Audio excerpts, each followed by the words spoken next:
May mga taong isinilang na may pangarap ngunit hindi lahat ay ipinanganak na mailakas upang ipagtanggol ang mga ito.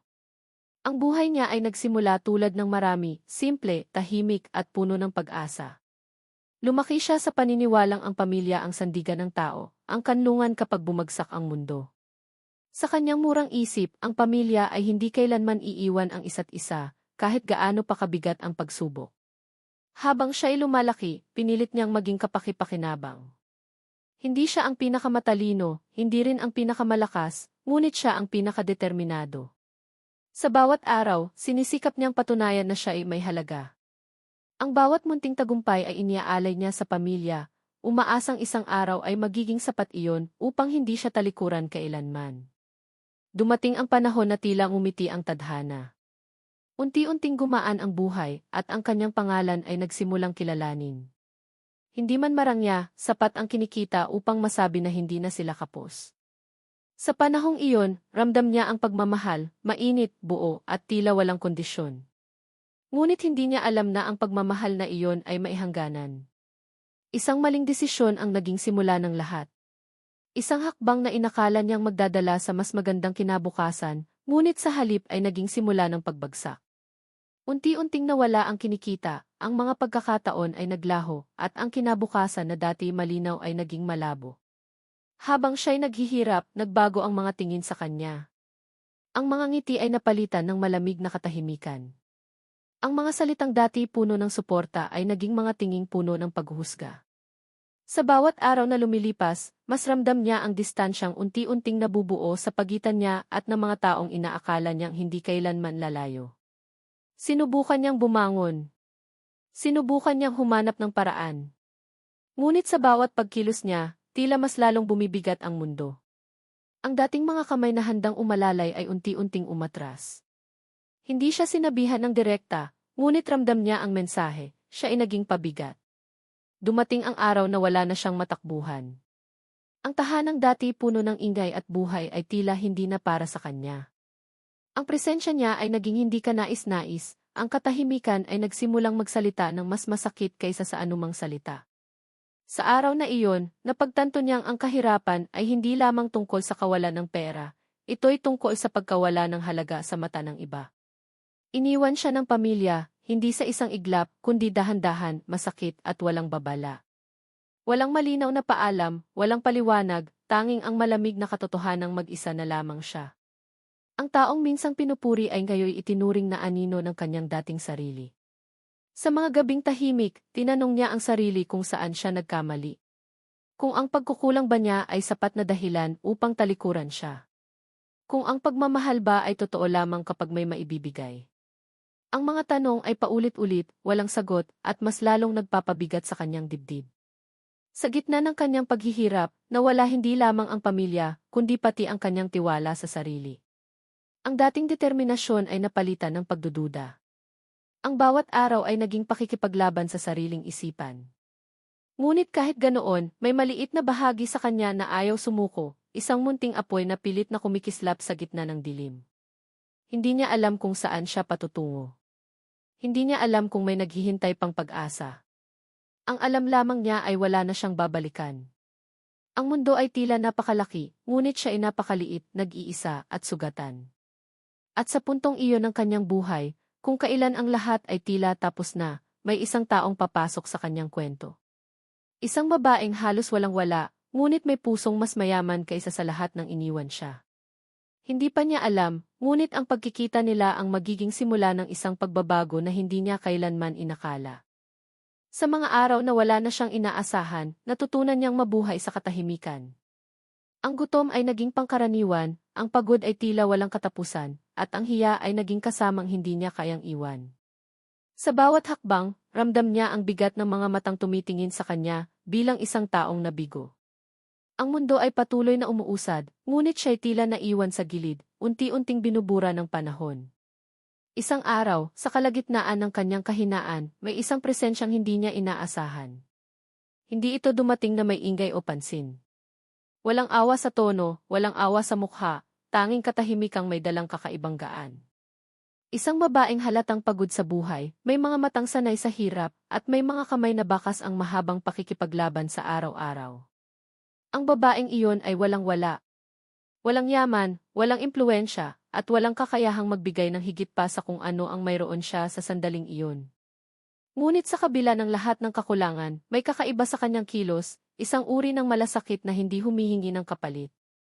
Isang kabutihang hindi nagtataka kung bakit ka bumagsak, kundi basta tinatanggap na ikaw ay naroon. Hindi niya alam kung bakit siya tinulungan. Hindi siya nagmukhang karapat-dapat. Ang itsura niya ay puno ng pagkatalo, at ang pangalan niya ay wala ng bigat. Ngunit ang babae ay hindi nagtanong. Hindi siya humusga. Ang simpleng pag-alalay ay tila nagsabing maihalaga pa rin ang kanyang pag-iral. Sa mga sumunod na araw, unti-unti niyang napansin ang katotohanan tungkol sa babae. Ang buhay nito ay hindi rin magaan. Ang bawat galaw ay may kaakibat na sakripisyo.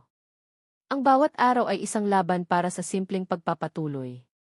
Ngunit sa kabila ng sariling hirap, hindi nito ipinagkait ang kaunting lakas na maaari nitong ibahagi. Habang siya ay dahan-dahang bumabangon, mas lalong naging malinaw sa kanya ang kaibahan ng tunay na yaman at panlabas na anyo. Ang babaeng ito, na walang anumang maipagmamalaki sa mata ng lipunan, ay nagtataglay ng pusong hindi kayang bilhin ng pera. Sa bawat maliit na tulong, sa bawat tahimik na presensya, unti-unting naghihilom ang mga sugat na iniwan ng pagtatakwil. May mga sandaling nagduda siya. Naisip niyang baka pansamantala lamang ito. Baka tulad ng iba, darating din ang oras na iiwan siya kapag naging pabigat. Ngunit ang mga araw ay lumipas, at ang babae ay nanatili, hindi bilang tagapagligtas, kundi bilang paalala na may mga taong tumutulong dahil iyon ang tama, hindi dahil may pakinabang. Sa kanyang isipan, unti-unting nagbabago ang tanong. Mula sa bakit ako iniwan patungo sa bakit ako tinulungan. Ang sagot ay hindi niya makita, ngunit ramdam niya ang epekto. Ang dating takot ay napalitan ng kaunting lakas ng loob. Ang dating kawalan ng direksyon ay nagsimulang magkaroon ng anyo. Ang babae ay hindi nagsalita ng malalaking pangako. Wala itong ipinangakong kinabukasan. Ngunit sa simpleng pananatili, itinuro nito ang isang mahalagang aral, na ang tao ay hindi nasusukat sa kanyang pagbagsak, kundi sa kung paano siya tinutulungan sa oras ng kahinaan. Unti-unting natutunan niyang magtiwala muli. Hindi sa mundo, kundi sa posibilidad na may kabutihan pa ring umiiral kahit sa pinakamadilim na sulok. Ang bawat araw na lumilipas ay parang munting hakbang palabas ng dilim. Hindi mabilis, hindi madali, ngunit totoo. Sa pagdaan ng panahon, may kakaibang koneksyong nabuo. Hindi ito batay sa pangangailangan, kundi sa pag-unawa. Dalawang taong parehong sugatan ng buhay, ngunit piniling hindi maging dahilan ng sakit ng isa't isa. Sa katahimikan ng kanilang pagsasama, may nabubuong lakas na hindi kailanman naramdaman ng lalaki noon. Hindi niya namalayan na habang tinutulungan siya ng babaeng walang-wala, siya rin ay unti-unting natutong tumayo muli. Ang dating pagkatalo ay nagsimulang maging paalala, hindi bilang kahihiyan, kundi bilang dahilan upang maging mas matatag. At sa bawat araw na iyon, mas naging malinaw ang isang katotohanan, ang tunay na pamilya ay hindi laging dugo, at ang tunay na kayamanan ay hindi nasusukat sa ari-arian. Ngunit hindi lahat ay mananatiling tahimik. Ang mundo ay may paraan ng pagsubok sa mga bagay na nagsisimulang umayos. At habang ang lalaki ay dahan-dahang bumabangon, may paparating na hamon na muling susubok sa kanyang lakas, sa kanyang tiwala, at sa koneksyong nabuo sa pagitan niya at ng babaeng minsang tumulong sa kanya nang wala siyang kahit ano. Habang unti-unting bumabalik ang lakas ng kanyang katawan at isipan, nagsimula siyang makaramdam ng takot na mas mabigat pa kaysa sa gutom na minsang sumira sa kanya. Ito ang takot na muling mabigo. Ang takot na kapag muli siyang tumayo, mas masakit ang pagbagsak. Ang babaeng tumulong sa kanya ay naging tahimik na paalala ng posibilidad ng pag-asa, ngunit kasabay nito ang pangamba na baka isang araw, mawala rin ang lahat. Sa bawat araw na lumilipas, pilit niyang hinaharap ang mundo ng may bagong pananaw. Hindi na siya naghahanap ng simpatya, kundi ng pagkakataong patunayan sa sarili na kaya pa niyang maging kapaki-pakinabang. Ngunit ang mundo ay hindi madaling magpatawad. Ang mga alaala ng kanyang nakaraan ay patuloy na sumusunod, parang aninong ayaw mawala. May mga pagkakataong tila bumabalik ang lahat ng sakit. Ang mga titig ng mga taong nakakakilala sa kanya noon ay puno ng pag-aalinlangan. Ang tiwala ay mahirap buuin, lalo na kapag minsan na itong nasira. Sa kabila nito, pinilit niyang manatiling matatag, hindi para sa papuri, kundi para sa sarili niyang dignidad. Ang babaeng walang-wala ay patuloy na nananatili sa kanyang tabi, hindi bilang sandigan lamang, kundi bilang salamin ng katotohanan. Sa bawat paghihirap na kanyang nasasaksihan, mas naunawaan niya na ang tunay na lakas ay hindi nasusukat sa kung gaano karami ang iyong tagumpay, kundi sa kung paano mo pinipiling manatiling mabuti kahit walang kapalit. Ngunit dumating ang araw na tila muling sinubok ang lahat. Isang pangyayaring nagbukas muli ng sugat na hindi pa ganap na naghihilom. Isang pagkakataong nagbigay sa kanya ng pag-asang makabalik sa dating buhay, ngunit kapalit nito ang pag-alala sa mga taong tumalikod sa kanya. Ang desisyong iyon ay hindi madali. Ang nakaraan ay kumakatok at dala nito ang mga alaala ng sakit at pagtanggi. Sa kanyang isipan, paulit-ulit na naglaban ang dalawang tinig. Ang isa'y nagsasabing ito ang pagkakataong bumawi na ipakita sa lahat na mali sila. Ang isa naman ay nagbababala na ang paghahangad ng pagtanggap mula sa mga taong minsang tumalikod ay maaaring magbukas ng panibagong sugat. Sa gitna ng pag-aalinlangan, ang babaeng walang-wala ay nanatiling tahimik, ngunit ang presensya nito ay sapat na upang ipaalala sa kanya kung sino siya ngayon. Habang siya'y nagdedesisyon, napagtanto niya ang isang masakit na katotohanan. Ang kanyang takot ay hindi lamang tungkol sa kabiguan, kundi sa posibilidad na mawala ang katahimikang unti-unti niyang natagpuan. Ang simpleng buhay na kanilang nabuo ay maaaring masira kung pipiliin niyang habulin ang isang mundong minsang nagtaboy sa kanya. Sa kabila ng lahat, pinili niyang subukan. Hindi dahil nais niyang patunayan ang sarili sa iba, kundi dahil nais niyang patunayan sa sarili na kaya niyang humarap sa nakaraan nang hindi ito kinokontrol ang kanyang kinabukasan. Ang hakbang na iyon ay puno ng kaba, ngunit may kasamang determinasyon na hindi niya naramdaman noon. Habang siya'y muling humaharap sa mundo, mas malinaw sa kanya ang kaibahan ng dati at ngayon. Ang dati niyang layunin ay pagkilala at tagumpay. Ngayon, ang hinahangad niya ay kapayapaan at katotohanan. Ang bawat pagsubok ay tinanggap niya bilang bahagi ng kanyang paglalakbay, hindi bilang parusa, kundi bilang aral. Ngunit hindi naging madali ang lahat. Ang mga alaala ng pagtanggi ay bumabalik sa mga sandaling inaakala niyang handa na siya. Ang mga emosyon ay naghalo, galit, lungkot at pangungulila.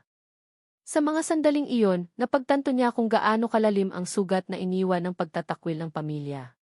Hindi ito basta-basta mawawala, kahit gaano pa katatag ang kanyang kalooban. Sa gitna ng kaguluhan ng kanyang damdamin, isang bagay ang nanatiling malinaw. Ang babaeng minsang tumulong sa kanya ay hindi humihingi ng anumang kapalit. Ang suporta nito ay hindi nakadepende sa kanyang tagumpay o kabiguan. At sa simpleng katotohanan iyon, natagpuan niya ang lakas upang ipagpatuloy ang kanyang pinili. Habang papalapit siya sa isang panibagong yugto ng kanyang buhay, ramdam niya na may paparating na mas mabigat na pagsubok. Isang sandaling haharapin niya hindi lamang ang mundo, kundi ang mga taong minsang naging sentro ng kanyang pagkatao. Ang tanong ay hindi na kung handa ba siyang magtagumpay, kundi kung handa ba siyang magpatawad, kahit walang katiyakang siya'y tatanggapin muli. At sa puntong iyon, bago tuluyang magbago ang takbo ng kanyang kapalaran, isang katotohanan ang malinaw na sumibol sa kanyang isipan. Ang tunay na pagsubok ay hindi ang pag-angat mula sa kahirapan, kundi ang pagpili kung sino ang mananatili kang tao kapag may kapangyarihan ka ng bumalik. Ang pagbabalik ay hindi kailanman madali, lalo na kapag ang lugar na iyong binabalikan ay puno ng alaala ng sakit. Habang siya'y muling humaharap sa mga bakas ng kanyang nakaraan, ramdam niya ang bigat ng bawat hakbang. Hindi ito pagbabalik bilang isang tagumpay, kundi bilang isang taong natutong mabuhay sa kabila ng pagkawasak. Ang mga alaala ng pamilya ay muling sumulpot, hindi bilang aliw, kundi bilang paalala ng pagkawala. Ang mga sandaling puno ng pag-asa ay napalitan ng mga aninong hindi niya kayang itaboy. Sa bawat alaala, mas malinaw ang isang katotohanan, ang sugat na iniwan ng pagtatakwil ay hindi kailanman ganap na naghihilom, ito'y natutunan lamang dalhin. Habang siya'y muling nakikita ng mga taong minsang lumayo, ramdam niya ang pagbabago sa hangin. Ang mga tingin ay hindi na kasing lamig, ngunit hindi rin kasing init ng dati. May halong pagtataka, pag-aalinlangan at isang uri ng hiya na hindi masabi. Ang kanilang mga mata ay nagsasalita ng mga tanong na hindi kailanman binigkas. Sa sandaling iyon, napagtanto niya na ang kanyang pagbabalik ay hindi lamang tungkol sa kanya. Ito'y isang salamin na inilalapit sa mukha ng mga taong minsang tumalikod. Ang kanyang presensya ay nagpapaalala sa kanila ng mga desisyong ginawa noong siya ay pinakamahina. Ang katahimikan sa pagitan nila ay puno ng mga salitang hindi kailanman sinabi. Ang sakit ay bumalik, hindi bilang galit, kundi bilang lungkot na mas malalim kaysa dati. Ang galit ay madaling harapin, ngunit ang lungkot na dulot ng pagkabigo ng inaasahan ay mas mahirap tanggapin. Ang pamilya na minsang inakala niyang kanlungan ay nanatiling alaala lamang ng isang pangarap na hindi natupad. Habang lumilipas ang mga araw, mas naging malinaw sa kanya ang pagbabago sa sarili. Ang dating siya ay uhaw sa pagtanggap. Ang bagong siya ay naghahanap ng katahimikan. Hindi na niya kailangan ang kanilang papuri upang malaman ang kanyang halaga. Ngunit kahit ganoon, ang puso ay may sariling wika, at ang sakit ng pagtatakwil ay hindi basta-basta nawawala. May mga sandaling halos bumigay siya. Ang mga alaala ay parang alon na paulit-ulit na bumabangga sa kanyang dibdib. Sa mga sandaling iyon, naalala niya ang babaeng walang-wala. Ang presensya nitong tahimik ngunit matatag ay naging sandigan niya kahit wala ito sa kanyang tabi. Ang kabutihang minsang ipinakita sa kanya ay patuloy na nagbibigay ng lakas upang hindi siya lamunin ng nakaraan. Sa pagharap niya sa pamilya, napagtanto niya ang isang masakit, ngunit mahalagang katotohanan. Ang kanilang kakayahang tanggapin siya muli ay hindi garantiya. Ang pagsisisi, kung meron man, ay hindi nangangahulugang pagbabago. At ang pagpapatawad ay hindi nangangahulugang pagbabalik sa dati. Ito'y isang pagpili, isang desisyong ginagawa para sa sariling kapayapaan. Unti-unti niyang tinanggap na hindi lahat ng sugat ay kailangang ipakita, at hindi lahat ng sakit ay kailangang ipaglaban. May mga laban na ang panalo ay ang katahimikan. Sa pagpiling iyon, natutunan niyang igalang ang sarili, isang bagay na matagal niyang nakalimutan sa paghahangad ng pagtanggap. Habang ang pamilya ay patuloy na nag-aalinlangan, siya naman ay unti-unting lumalayo sa emosyonal na bigat ng nakaraan. Hindi ito pagtakas, kundi pag-unawa na ang kanyang buhay ay hindi na umiikot sa kanilang desisyon. Ang kanyang halaga ay hindi nakatali sa kanilang pag-amin ng pagkakamali. Sa puntong iyon, nagsimulang magbago ang kanyang pananaw sa pamilya. Hindi na ito tungkol sa dugo, kundi sa mga taong piniling manatili sa oras ng kahinaan. Ang babaeng walang-wala ay naging simbolo ng uri ng ugnayang nais niyang pangalagaan, totoo, tahimik at walang kondisyon. Habang papalapit ang isang desisyong magtatakda ng huling direksyon ng kanyang paglalakbay, ramdam niya ang bigat ng pagpili. Mananatili ba siya sa anino ng nakaraan, o pipiliin niyang buuin ang hinaharap kasama ang mga taong hindi siya iniwan? Ang sagot ay unti-unting nabubuo sa kanyang puso, kahit wala pang malinaw na salita. At sa huling sandali ng kanyang pagbabalik, bago tuluyang magbago ang lahat, isang katotohanan ang malinaw, ang sugat ng nakaraan ay maaaring manatili, ngunit hindi nito kailangang diktahan ang kanyang kinabukasan. Ang tunay na lakas ay hindi ang pagbabalik upang humingi ng pagtanggap, kundi ang pag-alis ng may dignidad at kapayapaan. Ang huling yugto ng kanyang paglalakbay ay hindi nagsimula sa tagumpay, kundi sa katahimikan.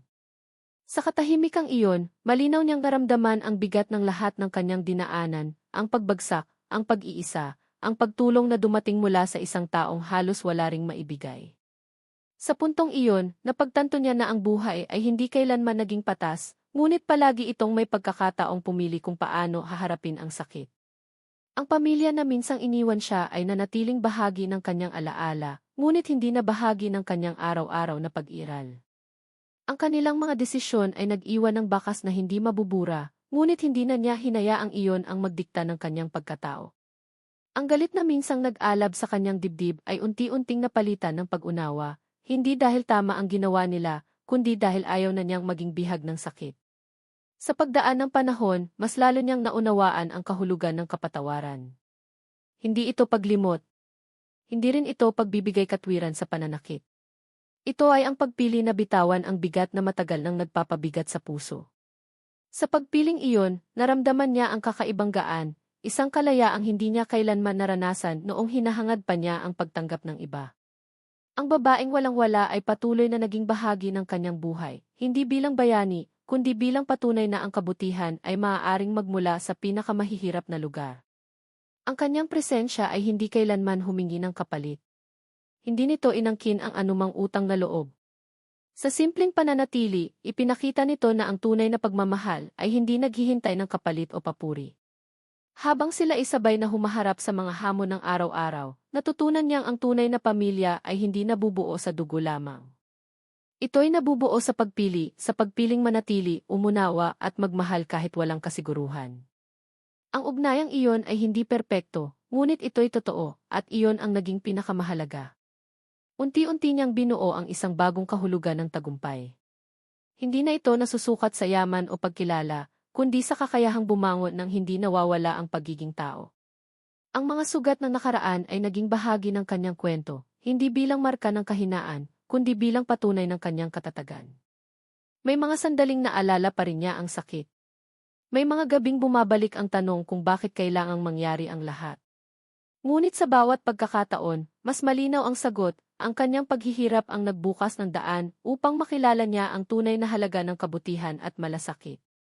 Kung hindi siya bumagsak, hindi niya sana makikilala ang taong nagligtas sa kanya sa pamamagitan ng simpleng pag-unawa.